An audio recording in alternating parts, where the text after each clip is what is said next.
கற்றுக்க ஆரம்பித்த ஆரம்ப காலகட்டத்தில் நம்ம சில ரெசிபிஸ் எல்லாம் செய்வோம் இல்லையா, அந்த மாதிரி ரொம்ப ஈஸியான ஒரு ரெசிபி தான் இந்த முட்டை தொக்கு.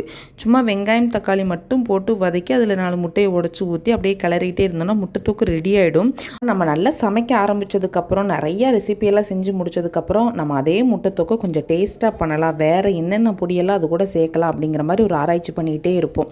இது வந்து முட்டை தொக்கில் மட்டும் இல்லை, நம்ம பண்ணுற என்ன குழம்பாக இருக்கட்டும் என்ன ரெசிபியாக இருக்கட்டும் அந்த மாதிரி தான்.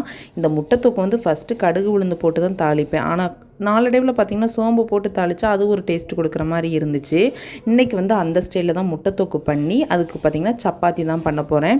அது மட்டும் இல்லாமல் காலையில் வாங்கின இடியாப்பத்தில் ஒரு 4 இருந்துச்சு. சரி அதையும் உதுத்து போட்டு நல்லா இடியாப்பத்தையும் அதில் போட்டு பிரட்டி எடுத்துடலான்னு ஒரு பிளான் பண்ணிட்டேன்.